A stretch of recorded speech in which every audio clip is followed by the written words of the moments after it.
You know, a lot of people who are very good at math aren't great teachers, especially if they're trying to teach people who don't have mathematical talent. The reason why I'm an exception, is because my dad started teaching me when I was very young, 6, 7 years old.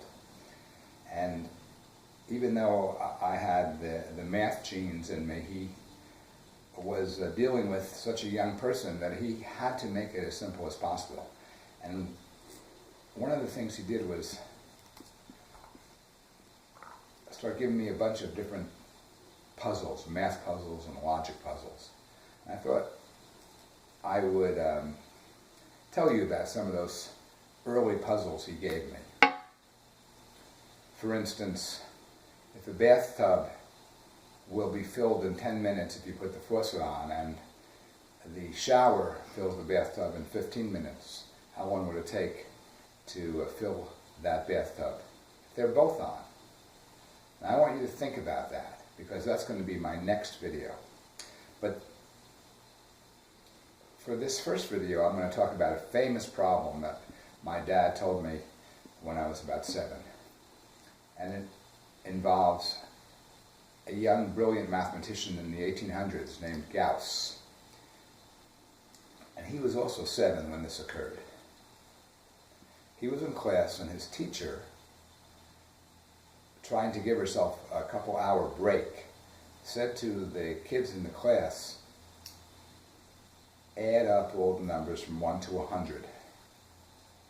She knew how to do it the quick way using a technical formula, but none of the kids knew it. And so she figured she had a couple hours to do what she wanted. Except that about 10 seconds after she asked the question, little Gauss raised his hand and said, 5,050. So what did he do? How did he do that? It actually isn't that hard if you just use a little bit of logic and thinking, creative thinking. What Gauss realized is that, as my father pointed out to me, that 1 plus 100 is 101, but so is 2 plus 99, that's 101. 3 plus 98, that's 101. So if you add them up 2 at a time from the outside in, one side and the other side, from the outside in, you have all these 101s. How many do you have? 50. You have 50 pairs of numbers, and each of those pairs add up to 101. The answer is 5,050. This is the way people really should think about math. Math is just thinking. Math is just logic. And in the ensuing videos, I'm going to give you a lot more examples.